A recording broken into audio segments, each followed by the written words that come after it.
नमस्कार। हमारा ये विशेष कार्यक्रम एक मुलाकात, जिसमें होती है हर बार नई शख्सियत से बात। हमारे इस कार्यक्रम का नाम है एक मुलाकात। हमारे आज के इस एक मुलाकात विशेष कार्यक्रम में हमारी जो विशेष अतिथि है उनका नाम है सरिता खानचंदानी। सरिता खानचंदानी, जिन्हें हीराली फाउंडेशन की संस्थापिका के नाम से लोग जानते हैं। सरिता जी, आपका हमारे मंच टीवी के इस कार्यक्रम एक मुलाकात में हार्दिक अभिनंदन। धन्यवाद। सबसे पहले हमारी जो प्रक्रिया रहती है उसमें हम आपके जन्म के बारे में जानना चाहेंगे, आपके परिवार के बारे में जानना चाहेंगे। क्या आपका जन्म इसी शहर में हुआ और कब हुआ? देखिए, मेरा जन्म इसी शहर में हुआ। मैं पूरी तरह से उल्लासनगर कर हूँ। मैं एक यूपी परिवार से हूँ। मैं ब्राह्मण हूँ। मेरा पूर्व सरनेम चौबे था। इस तरह एक मध्यम वर्गीय परिवार से मैं बिलोंग करती हूँ। लेकिन मुझे ये कहते हुए बहुत ही फ़क्र होता है कि मुझे जो पिता की ट्रेनिंग मिली कि मुझे मेरे भाई, मतलब हम दो थे, भाई और बहन यानी बेटा और बेटी में कभी उस परिवार ने फ़र्क नहीं समझा। और मेरे हमेशा पापा का एक कहना था कि मेरी बेटी अफसर बनेगी, मेरी बेटी पढ़ाई करेगी। और मध्यम वर्गीय होते हुए भी जितनी भी उनकी क्षमताएं थी उन्होंने हर चीज़ की कॉम्प्रोमाइज़ की, लेकिन शिक्षा में कभी नहीं की। ये एक छोटा सा बैकग्राउंड है कि मेरा KG to PG पूरी तरह से उल्लासनगर में हुआ। KG to PG यानी पोस्ट ग्रेजुएशन तक इनकी पढ़ाई हुई है और जन्म से उत्तर भारतीय है, लेकिन शादी के बाद खानचंदानी यानी सिंधी। शादी के बाद के बारे में आपके लिए लोग जानना चाहेंगे। शादी के बाद का आपका परिवार? देखिए, ये भी मेरा बहुत बड़ा सौभाग्य रहेगा कि मुझे पति मिले उत्तम नहीं पुरुषोत्तम। सिंधी मुंहिंजो मान आहे, सिंधी मुंहिंजी शान आहे। ये भारतीय संस्कृति है कि एक बार जब पिता का घर छोड़ पति के घर एक महिला, एक लड़की जब आती है तो पूरी तरह से उस समाज और उस परिवार की तरफ समर्पित होती है। तो आज जब मुझे बहुत बहुत खुशी होती है कि जब मुझे सरिता खानचंदानी के नाम से जाना जाता है और सरिता पुरुषोत्तम खानचंदानी जब बोला जाता है, तो मुझे एक लगता है कि अब जो भी हूँ, जैसी भी हूँ, सिंधियत के लिए समर्पित हूँ, अपने समाज के लिए समर्पित हूँ, अपने परिवार के लिए हूँ। सरिता जी, पढ़ाई के बाद आपने कहीं आप अपने आप को प्रोफेशनली जोड़ पाई? मतलब क्या आप प्रोफेसर बनी या किसी और फील्ड में आप रही, वो भी लोग जानना चाहेंगे। देखिए, मैं MA इन इंग्लिश लिटरेचर हूँ, BSc इन ज़ूलॉजी हूँ, B.Ed हूँ, डिप्लोमा इन नेचुरोपैथी हूँ, diploma in career and counselling, guidance and counselling में हूँ। तो मैं काफ़ी क्वालिफाइड हूँ। पिता के बाद पति ने मुझे बहुत पढ़ाया। मैं एक एजुकेशनिस्ट हूँ, शिक्षिका हूँ। तो मैंने जिंदल विद्या मंदिर में नौकरी की, मैंने सेंट मेरी स्कूल कल्याण में नौकरी की। लेकिन कहीं ना कहीं मुझे ऐसा लगा, जब हमें हमारी बेटी प्राप्त हुई स्पर्श, तो पुरुषोत्तम जी का ऐसा मानना था कि हम हमारी बेटी को कहीं क्रश में नहीं रखेंगे और न कि हमारी बेटी की जिम्मेदारी मैं अपनी माँ या उनकी माँ पर दूंगी, क्योंकि हमारी पेरेंटिंग थी, बच्चा हमारी जिम्मेदारी था। तो उस वक्त एक ऐसा दौर आया, क्योंकि भगवान का दिया हुआ सब कुछ था। एक मार्केटिंग स्ट्रेटेजी भी मेरे अंदर थी। तो फिर हमने अपना एक कोचिंग क्लासेस स्टार्ट किया, जिसका नाम हमने स्टूडेंट्स एकेडमी रखा। और इस तरह मैंने काफ़ी लंबे अरसे तक दूसरे कोचिंग क्लासेस में पढ़ाए, अपने क्लासेस में पढ़ाए। तो फिर मोटा मोटी आज मेरे पास साइंस पढ़ाने का 18 साल का एक्सपीरियंस है। तो ज़्यादातर स्टूडेंट्स एकेडमी क्लासेस पे आपने पढ़ाया बच्चों को, और वो एकेडमी आज भी चल रही है? जी नहीं, करीबन 6 साल से ये एकेडमी बंद है, क्योंकि मैं साइंस टीचर हूँ और मैं काफ़ी अच्छी टीचर हूँ, ऐसा मुझे लगता है। तो मैं बहुत जब जोश से पढ़ाती थी और उसमें पोल्यूशन टॉपिक्स होते थे। एज ए साइंस टीचर मुझे पढ़ाना होता था। मैं 10th और 12th स्टैंडर्ड को पढ़ाती थी। Basically I specialise in that.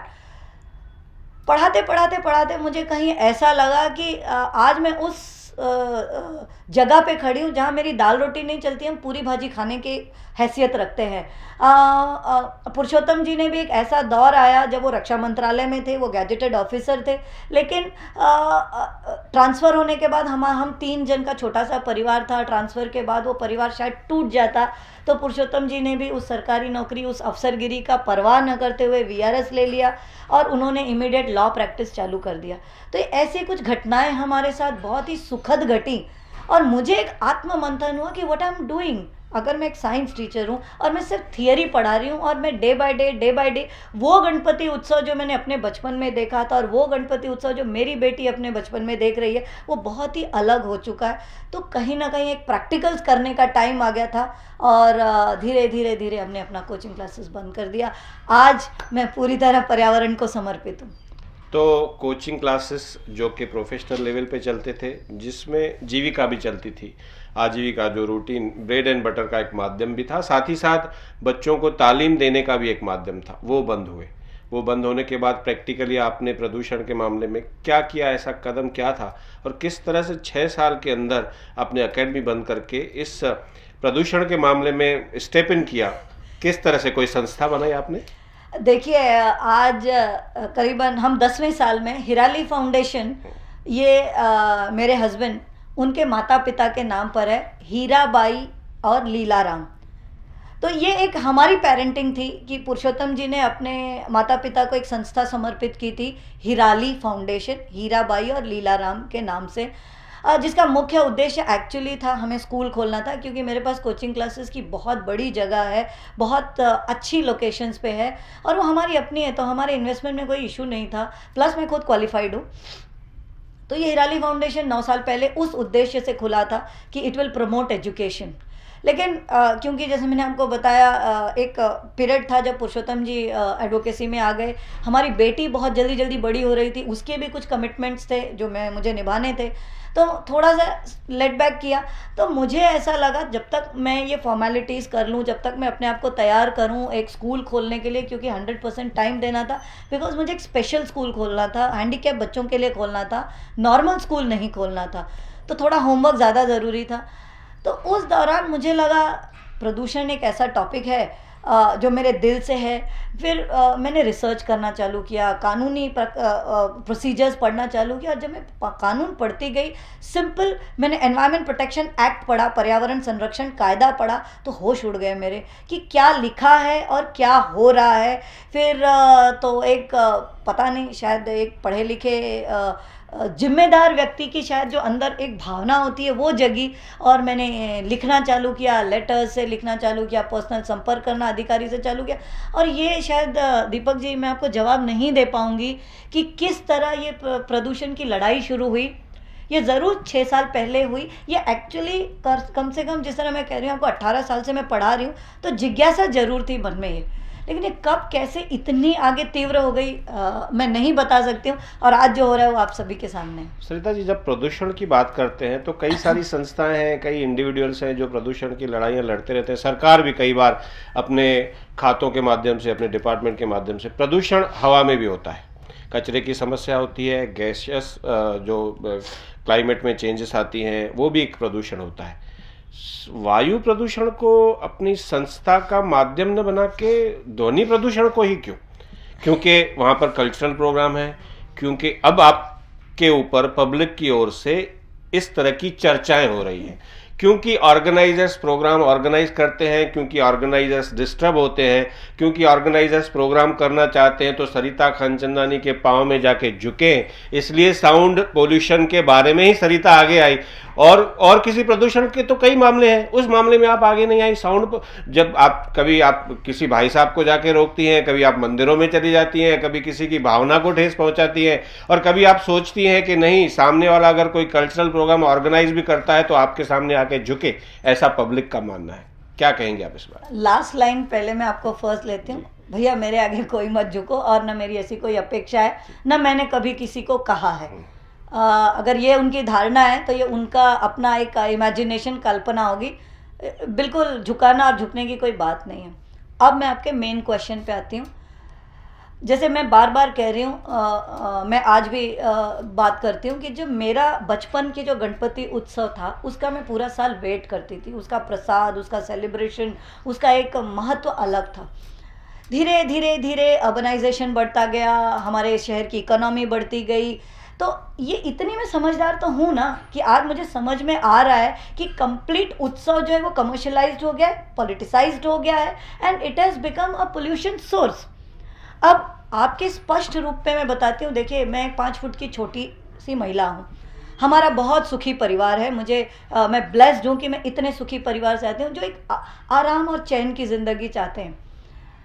लेकिन मुझे कहीं कहीं ऐसे ठेस हो रहा था, थोड़ा सा ऐसे लग रहा था कि आसान सी, मैं आज आपको सच बता रही हूँ कि मुझे लगा मैं एक आसान सी लड़ाई लड़ती हूँ, मैं इतनी बड़ी लड़ाई नहीं लड़ सकती हूँ क्योंकि मुझे स्कूल खोलना है, मैं एक शिक्षिका हूँ।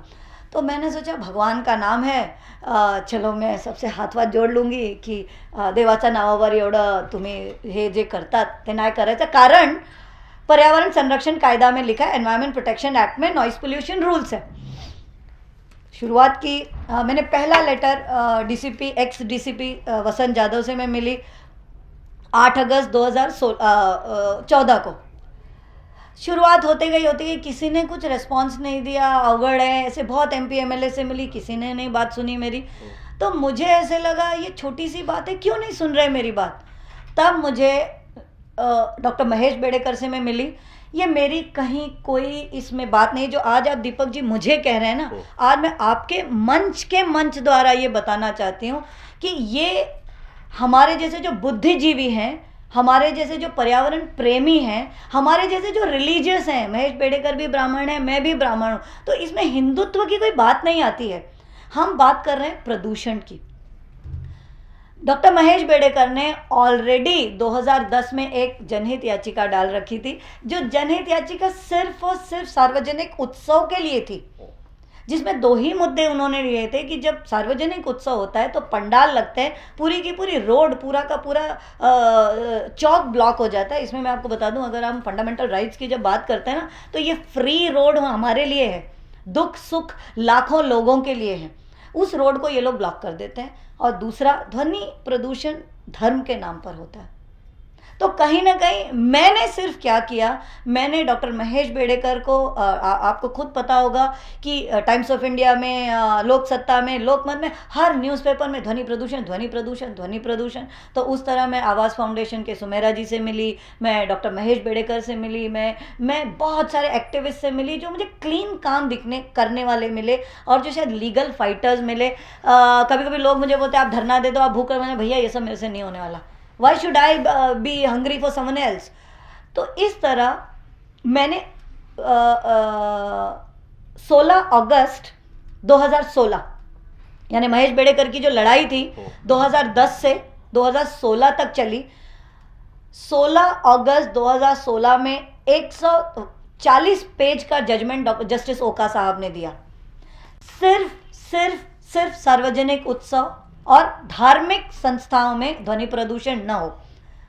अब आप बताइए कि जब इतनी बड़ी एक जजमेंट आपके सामने है और हमारा मुद्दा किसी धर्म से रिलेटेड नहीं है, किसी व्यक्ति विशेष से रिलेटेड नहीं है, तो मेरी इसमें क्या गलती है कि उस ऑर्डर में ही दहीहंडी नवरात्रि और लिखा है, मंदिर मस्जिद लिखा हुआ है। हम सिर्फ उसको उठाकर हमने अधिकारियों तक दिखाया, और जहाँ के अधिकारियों ने मुझे ऑफिस से निकाल दिया, गाली गलौज किया, बहुत इंसल्ट की।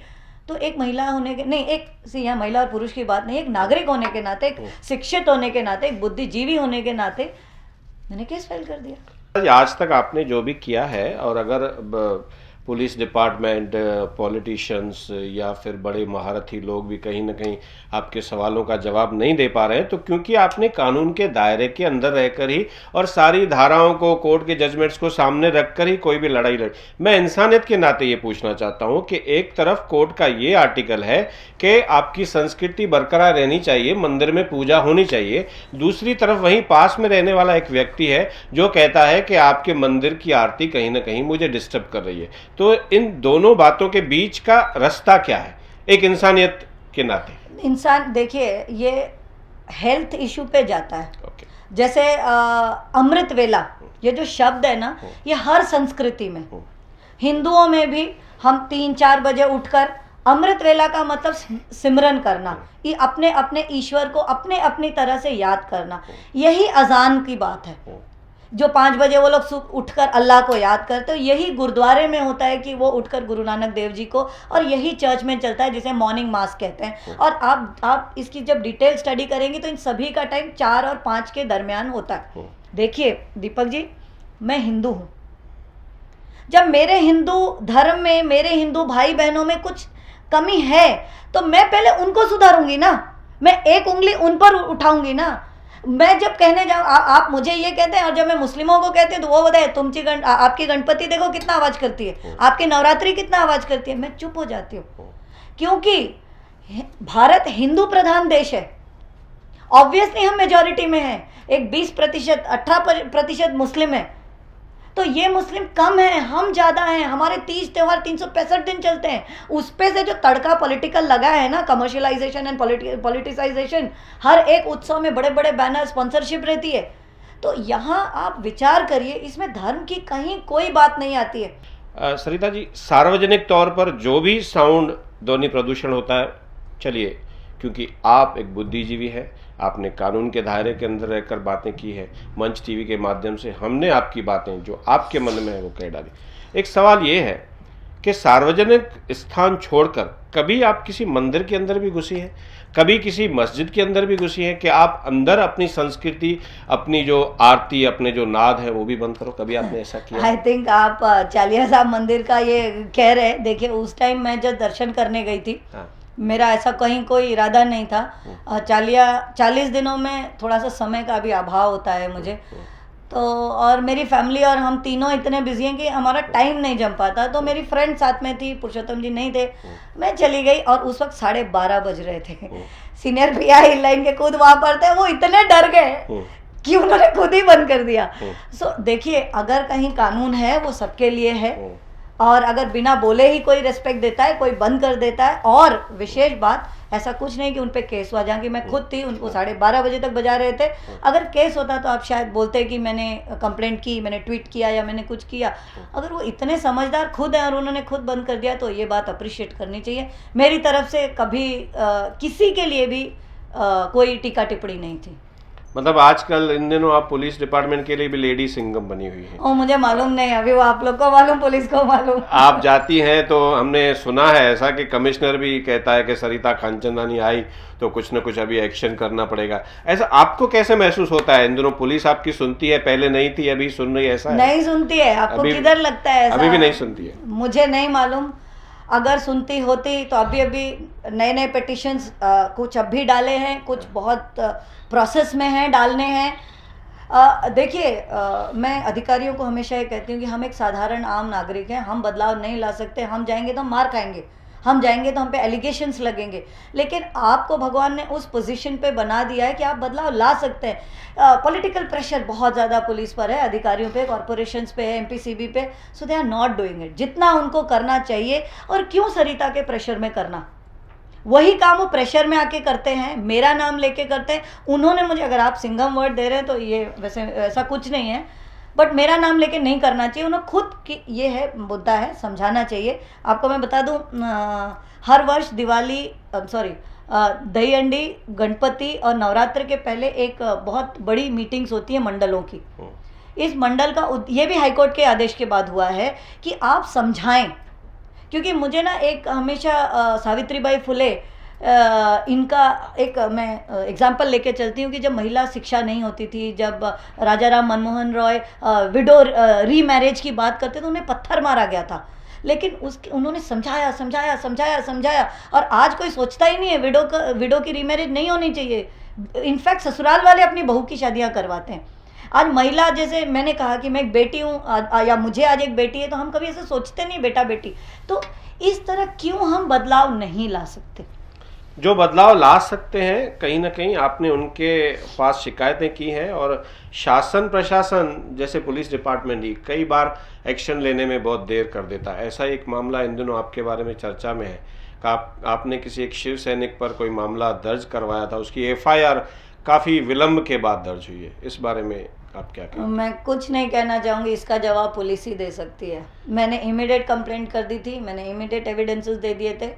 अब क्यों लेट हुआ ये मुझे नहीं। क्या था ये मामला, जरा पब्लिक के सामने बताइए। देखिए, ये डबल स्टोरी है, आप समझिए। आपके माध्यम से मैं फिर वापस एक बार ये स्टोरी सुनाने से पहले मैं आपको कह दूं कि मेरी जितनी भी कोशिशें थी सब नाकाम हुई। अब मैं वो NGO तो नहीं हूँ जो मैं धरना दूंगी, भूखे रहूँगी। मेरे पास कानून की बहुत बड़ी ताकत थी। जब अधिकारियों ने काम नहीं किया तो मैंने अधिकारियों को कोर्ट में खींचा। न अधिकारियों से कोई दुश्मनी है, न पर्सनल की कहीं कोई पॉलिटिकल वेंडेटा है। सेकंड, ज़्यादा जो मेरे प्रति रोष है ना समाज में नहीं है। पॉलिटिशियंस मुझसे नाराज हैं। तो वो शिकायत किसी पॉलिटिशियन के लिए? यस, क्योंकि क्या हो रहा है यहाँ पे हर पॉलिटिकल पार्टी एक है। अब अगर आप दहीहंडी, नवरात्रि और गणेश उत्सव का लेंगे तो काफ़ी कंप्लेंट्स एक आंख पे मैंने किया है। शिव मंदिर फेस्टिवल 2017 में माननीय श्रीकांत शिंदे जी ने किया। अब इसका एक तो उन्होंने पहली बार 2015 में ये किया था, जहाँ पे दिल खोल के उन्होंने हाई टेक डीजे मंगाया था और वो रात 12 बजे के बाद 1-1.5 बजे तक चला और खूब उन्होंने मज़े कराए। लेकिन मज़े जिसके लिए हुए जिस बाकियों के लिए सज़ा थी। क्योंकि मेरा कंटेम्प्ट पिटीशन 2016 में था, धीरे धीरे बातें फैल गई होंगी, ये कैसे हुई है मुझे नहीं मालूम। तो 2017 में जब उन्होंने किया तो मुझे अंबरनाथ के कुछ शिक्षित वर्ग से, कुछ जो शिवसेना से लड़ना नहीं चाहते थे, क्योंकि ऑलरेडी मैं तो बदनाम हो चुकी थी, तो उन्होंने मुझे कांटेक्ट किया।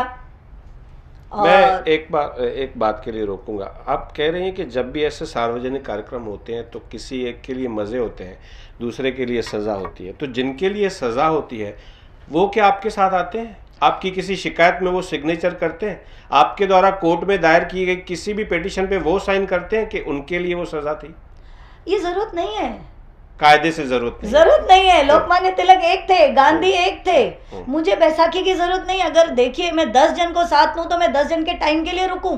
मेरी अपनी टाइम बहुत इंपॉर्टेंट है, मुझे पैसे नहीं। तकनीकी तौर पर मैं ये जानना चाहता हूं कि सजा किसके लिए थी? वो जो उस मंदिर के करीब रहते थे कि या वो जो उससे काफी दूर थे लेकिन क्योंकि एनजीओ चलाते हैं तो उन्हें शिकायत करनी थी? नहीं, देखिए शिकायत वो करते हैं जिन्हें तकलीफ होती है। शिकायत वो भी करते हैं जो डरपोक होते हैं, क्योंकि वो खुद फ्रंट में आके लड़ना नहीं जानते लेकिन वो रिलीफ चाहते हैं। ध्वनि प्रदूषण है ना, जो ध्वनि है ना, ध्वनि की जो तीव्रता है, ध्वनि की जो स्पीड है ना, 346 मीटर पर सेकेंड, यानी 1 सेकेंड में वो 346 मीटर ट्रैवल करेगी। तो आप यहाँ बजा रहे हैं लेकिन उसका असर 346 मीटर दूर तक वो जाएगा, बिकॉज एयर पोल्यूशन में, sound pollution is a medium of air pollution. हवा में ये ध्वनि घूमती है, दौड़ती है। तो अगर कोई श्रीकांत शिंदे के विरोध किसी को भी कंप्लेंट नहीं थी, शिव मंदिर फेस्टिवल के तरफ किसी का विरोध नहीं था, क्यों होगा? बिल्कुल नहीं होगा। अगर आप अपने घर में शांत हैं और बाजू वाला पूरा 10 रातों से सोया नहीं तो आपको क्या प्रॉब्लम है? साधारणतः ये कानून है, जरूरी नहीं है कि आप प्रताड़ित हों तो ही आप शिकायत कर सकते हैं। मेरा ये सवाल भी इनसे इसलिए था क्योंकि पब्लिक कहती है कि जिनको तकलीफ होती है वो शिकायत करते नहीं है। सरिता अपने घर में सोते सोते और खड़ी हो जाती है और शिकायत करती है। तो ये आपके लिए जवाब था जो हम सरिता जी से सुनना चाहते थे कि क्यों वो मजा क्या सरिता जी के लिए सजा था इसलिए उन्होंने शिकायत की, या कायदा है इसलिए सरिता जी ने शिकायत की? इसलिए ये सवाल नहीं, इसमें और मैं दीपक जी जोड़ूंगी। हाँ, आज की तारीख में ये बात जरूर सच है कि जब हिराली फाउंडेशन की ट्वीट जाती है, जब हिराली फाउंडेशन का व्हाट्सएप जाता है, क्विकेस्ट रिस्पॉन्स आता है। और वहीं जब मेरे हस्बैंड के फोन से भी ध्वनि प्रदूषण की कंप्लेंट जाती है, क्योंकि उनका नंबर रजिस्टर्ड नहीं है ना, वो नहीं आते हैं। तो कॉमन मैन जब कंप्लेंट करता है ना, उसकी सुनवाई नहीं होती। तो ये कॉमन मैन की बात हिराली फाउंडेशन के माध्यम से जा रही है। वो जो शिवसेना के सो कॉल्ड खासदार थे जिनका नाम इन्होंने लिया, वो शिकायत दर्ज हुई, एक्शन नहीं दिया गया। फिर एक शिव सैनिक सागर उतवाल, इनके बारे में अभी इन दिनों मीडिया पे भी चर्चा चल रही है, उनके ऊपर भी इनकी शिकायत दर्ज थी, एफआईआर जाके अब दर्ज हुई है। मैडम, पॉलिटिशियंस के साथ ये सारी बातें कहीं आपके पर्सनल लाइफ में डिस्टर्बेंस, कभी आपको जो माइंड इम्बैलेंस, आपका परिवार, आपकी बेटी, आपके हस्बैंड, फिर भी आप चल पड़ी है? देखिए दीपक जी, ईश्वर है ना, ऐसे कुछ खास लोगों को पैदा करता है। ये सवाल तो मैं खुद अपने आप से पूछती हूँ कि ऐसा बहुत कम होता है कि मेरे घर में बाहर से वड़ा पाव आता है या बाहर से पाव भाजी आती है। ये ईश्वर का बहुत बहुत शुक्र है कि मैं अपने घर को पूरी तरह बैलेंस करती हूँ, घर का खाना खाती हूँ और खिलाती हूँ। और यस, मैं बहुत ज़्यादा अच्छी से ड्राफ्टिंग कर लेती हूँ, मैं बहुत ज़्यादा ईमेल और फ़ोन और ट्विटर्स यूज़ करती हूँ। सो ये इसका जवाब भी मेरे पास नहीं कि मैं किस तरह कर लेती हूँ, but yes, there is some divine power, there is some confidence, कुछ ऐसी निडरता है कि बस मैं चले जा रही हूँ और उम्मीद करती हूँ भगवान इसी तरह मुझे चलाए। जब समाज सेवा के कार्य में लोग जाते हैं तो अपने पीछे से अपने बारे में आवाज़ भी सुनते हैं। अपने पीछे से उनके बारे में लोग क्या राय बनाते हैं वो भी सुनते हैं, किसी और से मालूम पड़ता है कि मेरे बारे में समाज के लोग क्या सोच रहे हैं। आजकल समाज सरिता खानचंदानी को किस नज़र से देख रहा है? आपने क्या सुना है, क्या देखा है? नायिका या खलनायिका? खलनायिका ऑफ कोर्स पॉलिटिशियंस के लिए, खलनायिका ऑफ कोर्स उन मंडल वालों के लिए जिनको पता है कि क्या कानून के दायरे में रहना है और उन्होंने धज्जियां उड़ाई। खलनायिका ऑफ कोर्स उन अफसरों के लिए जिन्होंने पॉलिटिशियंस के आगे अपना मत्था झुका दिया, उन रिच मंडल्स के आगे उनसे हफ्ता वसूली की। ऑफ कोर्स यस, और मुझे इसमें कोई ये नहीं है कि अगर उनके लिए मैं खलनायिका हूँ, और शायद आगे आगे और तीव्र बनती जाऊँगी। लेकिन आपको पता नहीं है, जब गोल मैदान में ना बूढ़े बुजुर्ग आके ऐसे जोर से पप्पी झप्पी देते और वो सिंधी में, मराठी में तुम्ही आम्हाला वाचवलं, ऐसे तो पप्पियाँ देते ना, तो और खुश रहो बस। गोल तो मैदान आपको से नहीं एक लगता बात है- आई मैडम, याद मुझे। गोल मैदान पे एक वो कार्यक्रम रिंकू भाई साहब करते थे, उस कार्यक्रम में भी बहुत आपने हंगामा मचा दिया था। वो उस बारे में क्या कहेंगे आप? देखिए, अमृत वेला ट्रस्ट और रिंकू भाई साहब, पहले तो मैं आपके मन से अभिवादन करूंगी, उनका अप्रिसिएशन करूंगी कि उन्होंने जो हाईटेक हेडफोन्स लगाए। गलती तो है, मैं वापस वही दोहराऊंगी कि वाहेगुरु का जो सिमरन है वो मन के अंदर होना चाहिए, वो प्लेग्राउंड के लाउड स्पीकर पे डीजे सिस्टम में नहीं होना चाहिए। उन्होंने भी आज मानी ये बात, वो गलत थे, वो नहीं मान रहे थे। उन्होंने काफ़ी लोगों के, मैं वापस वो दोहराऊंगी, अब मैं उन पॉलिटिशियंस, उन कॉरपोरेटर्स, उन एमएलएस का नाम नहीं लेना चाहूँगी जिन्होंने प्रत्यक्ष, क्योंकि सरिता और पुरुषोत्तम ना इस शहर के लिए लाडले बच्चे हैं। हम इतने इजीली पहले अवेलेबल थे कि हर कोई हमें फ़ोन कर सकता था, मत करना। पर कुछ ऐसा एक वक्त आता है ना कि जब आपको स्टैंड लेना है तो लेना है, चाहे अब वो अपना ही। आपको मैं बता दूं कि मेरे अपने सगे भाई, मेरे अपने कज़न्स, मेरे अपने कुछ लोग, मेरे अपने कट्टर फ्रेंड्स, वो टूट चुके हैं हमसे, क्योंकि उनको क्या लग रहा था सरिता अपनी है ना, मंडल हमारा चल जाएगा। सो वो स्टैंड लेना पड़ता है। और अमृत वेला का रिंकू भाई साहब का पर्सनली कहीं कोई नहीं है, वो बहुत आदरणीय है, सम्माननीय है, लेकिन उनके ध्वनि प्रदूषण से वक्त प्रॉब्लम थी, वो नॉइस पोल्यूशन रूल्स में फिट नहीं हो रहे थे। डेसिबल लेवल जो उनका प्रोड्यूस हो रहा था वो हद से ज़्यादा था, तो रोका। यस, एफआईआर्स हुई, कोर्ट केसेस हुए, और इतनी शिद्दत से, जितने स्ट्रेंथ से, जितने वैलर से हम उनको कर सकते थे। और इसमें मैं आपको कहूँगी कि लोग ये ना समझें कि असा अकेलो शा करे सकता, आम्ही एकटा काय करू शकणार, हम अकेले क्या करेंगे। अकेला ही बंदा करेगा, और अकेला किया, उसके लिए कोई ये बात नहीं है। लेकिन रिंकू भाई साहब ने भी डट के सामना किया, उन्होंने भी जिद थी कि हम करके दिखाएंगे। आई थिंक सभी को उनकी उस जिद से, इस पॉजिटिव जिद से सीखना चाहिए कि उन्होंने ध्वनि प्रदूषण रोका और उन्होंने हेडफोन्स लाए। जिस हेडफोन का श्रेय बिल्कुल सरिता खानचंदानी को नहीं जाता है, जिस हिराली फाउंडेशन को नहीं जाता है, उन्होंने नई तकनीक, नए युग का एक आरंभ किया, और जिसका फॉलो सभी को करना चाहिए। इसमें क्या बुराई है? हाँ, अब वो एक अलग दूसरा एक मुद्दा है कि प्लेग्राउंड पे होना चाहिए, नहीं होना चाहिए, वो सभी के लिए आता है। लेकिन मेरी हार में भी मेरी जीत है। भाई साहब, आप सदा सुखी रहें। कभी कभी किसी की प्रसिद्धि के लिए किसी और को तो श्रेय जाता ही है। जब सरिता खानचंदानी पॉलिटिशियंस के विरुद्ध कोई जंग छेड़ती है, धर्म गुरुओं के विरुद्ध, तो सरिता खानचंदानी, क्योंकि सो कॉल्ड बड़े लोग, जो नाम वाले लोग हैं, उनके विरुद्ध जंग छेड़ी है, इसलिए सरिता खानचंदानी का नाम हुआ है। पैरेलल लेवल पे हम देखें तो रिंकू भाई साहब, जिनकी ये टेक्नोलॉजी आई, उसके लिए क्यों न श्रेय जाए सरिता खानचंदानी को कि उन्होंने ये जंग छेड़ी, उन्होंने जिद की, तभी ये नई टेक्नोलॉजी आई। तो इसका श्रेय आप लेना चाहेंगी? नहीं, मैं बिल्कुल लेना नहीं चाहूंगी, मैं लेकिन अप्रिशिएट दिल से करूंगी। तो ये बात आप कतई ना सोचें कि इनके पास घमंड है। आपने सोचा होगा तो श्रेय नहीं लेना चाहती हैं, इनके पास घमंड नहीं है, ये अपने स्वाभिमान की बात कर रही हैं। स्वाभिमान और अभिमान के अंतर में अब आपका परिवार कैसे चल रहा है, आपकी बेटी इस समय, वो भी क्योंकि पर्सनल लाइफ है, मुलाकात चल रही है, अब आपकी लाइफ पर्सनल नहीं रही, सोशल। आपकी बेटी इन दिनों क्या कर रही है? अभी मेरी बेटी फर्स्ट ईयर लॉ स्टूडेंट है, और ये भी हमारा कोई सब कहते हैं कि पापाज डॉटर। हमने उसे नहीं कहा कि आप क्या करें क्या ना करें, ये उसका व्यक्तिगत निजी था कि वो एक कॉमन ग्रेजुएशन ना करके, क्योंकि शायद उसने हमें लड़ते देखा और उसने ना काफ़ी डीसीपीज़ को लॉ करते देखा, तो उसने देखा कहीं ना कहीं वो कानून ढूंढ रहे हैं, सच्चाई ढूंढ रहे हैं, तो उसने सोचा अब मैं लॉ ग्रेजुएट करूंगी। वो यूपीएससी की तैयारी कर रही है। उम्मीद करती हूँ, आशीर्वाद दीजिए कि हमारी ये बच्ची ज़रूर उल्लासनगर का नाम रोशन करे। काफ़ी सारे टीवी सीरियल्स में सिपर्श खानचंदानी ने लीड रोल्स किए हैं, इसलिए उसका भी एक अलग मुकाम है, इसलिए हमने इनकी बेटी का जिक्र किया।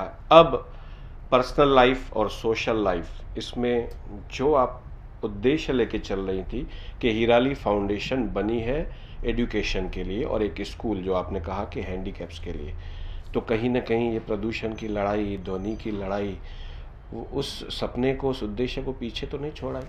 अब उसको आप जारी रखना चाहेंगी? नहीं, देखिए, स्पेशल स्कूल जब खुलता है ना तो उसमें बहुत मेहनत लगती है, और एनीवेज हमारी बेटी की ग्रेजुएशन तक हमें वेट ही करना था। और जब मेरे हस्बैंड ने सेकेंड इनिंग अपना करियर एडवोकेसी स्टार्ट की, तो ऑब्वियसली एक ऐसा था कि उन्होंने मुझे 15-16 साल मेरी परछाई बने रहे जब मैं एक अपना कोचिंग क्लासेस इस्टेब्लिश कर रही थी।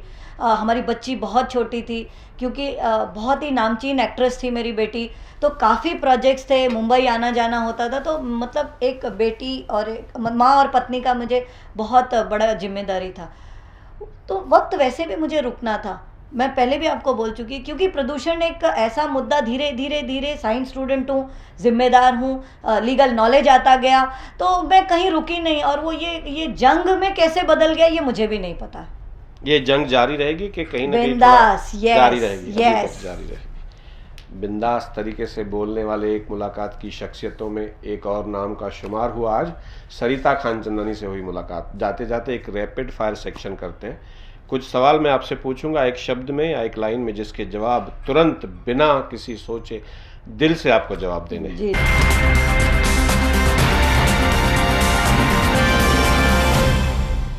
रैपिड फायर में मेरा सबसे पहला सवाल, नॉइज पोल्यूशन। धर्म के चश्मे से न देखें और हेल्थ के लिए किलर है। सत्संग। आस्था और जिम्मेदारी। पॉलिटिक्स। मुझे नहीं आना। Police department. अपनी जिम्मेदारियों से भाग रहा है। अभिमान और स्वाभिमान के बीच का अंतर। कोई अंतर नहीं है, ये सिर्फ जिम्मेदारियों से जुड़ा हुआ है। तो ये है सरिता खानचंदानी, जिन्होंने बेबाक बिंदास रूप से अपनी शख्सियत को आपके सामने रखा। अब आपको राय बनानी है कि इन्होंने जो कहा उसमें सच कितना है, करनी कितनी है और कथन कितना है। बहरहाल मंच टीवी के माध्यम से एक मुलाकात में हमने आपके समक्ष रखा सरिता खानचंदानी जी को। आज के इस एपिसोड में आकर आप कैसा महसूस कर रही हैं? बहुत बहुत अच्छा लगा, बहुत कुछ बातें कहनी थी आप लोगों से, वैसे भी मुझे बात करनी थी, तो मंच टीवी का ये मंच सच में दिल को छू गया। बहुत बहुत शुक्रिया पूरी टीम को। तो बस यूं ही हर बार एक नई शख्सियत से मुलाकात होगी। निरंतर देखते रहिए आप हमारा ये कार्यक्रम एक मुलाकात। कभी किसी वजह से ये कार्यक्रम मंच टीवी पर आप देखना चूक जाते हैं तो YouTube पर जाइए, मंच टीवी सब्सक्राइब करिए और हमेशा हमारे दर्शक बने रहिए। मंच टीवी के सारे कार्यक्रम आप YouTube पर कभी भी देख सकते हैं। इसी संदेश के साथ, इसी इंफॉर्मेशन के साथ फिलहाल इस एपिसोड में आपसे विदा लेते हैं।